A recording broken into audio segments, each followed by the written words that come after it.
गोपाळ कृपा करी. संतांना दासवत्व कराय केलं खऱ्या अर्थाने आणि जे आपलं हित करतात.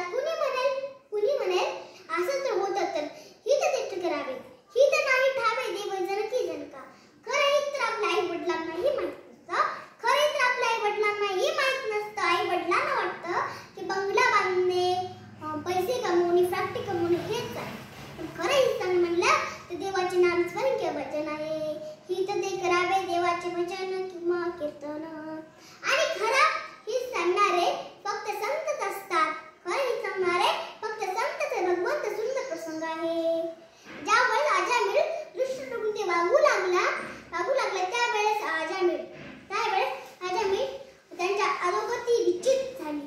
तर योगायोग असा की त्यांच्या गावामध्ये काही साधू संत आले. हे साधू संत भगवान भजन करत चालले होते.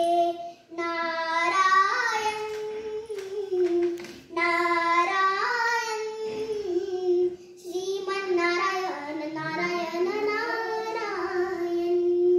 नारायण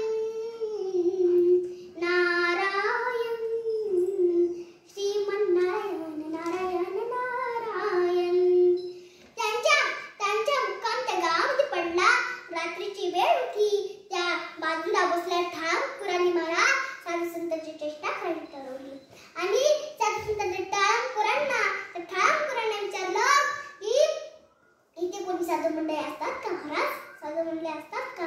ते म्हणाले आहेत आमच्याकडे असे संत अजामिळ आहेत. संत खूप चांगले आहेत.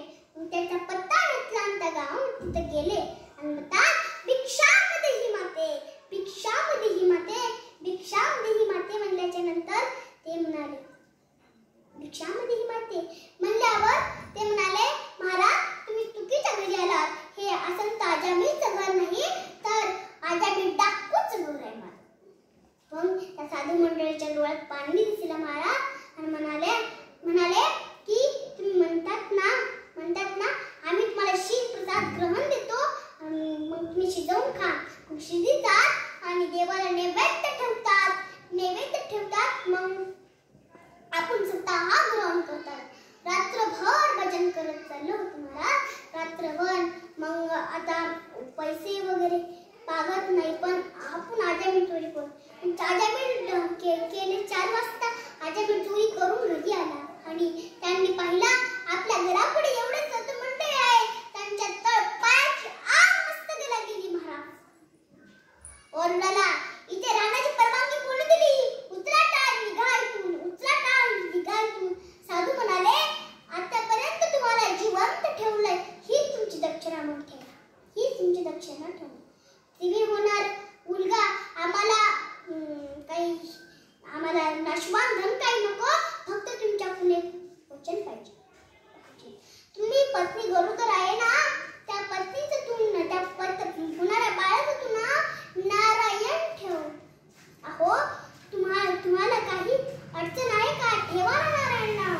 मग नारायण ठेवलं आणि त्याचा नारायण एकुलता एक होता म्हणून त्यासाठी सारखा लहान होता महाराज. नारायण पाणी पिलास का? नारायण जवळच का? नारायण नारायण नारायण नारायण नारायण नारायण सारखं जप चालू होतं असं महाराज. तेव्हा त्यांची नारायण भगवंताचं दूध त्यांच्या दर्शन करायचं आलं. नारायणचं दूध त्यांना दर्शन करायला आला आणि का तर ते यमाचे दूध त्यांना न्यायला आले होते म्हणून महाराज ते राहण्याचं रक्षण करण्यासाठी आले. म्हणून आपण भगवंताचं नाम स्मरण पाहिजे की कशामुळे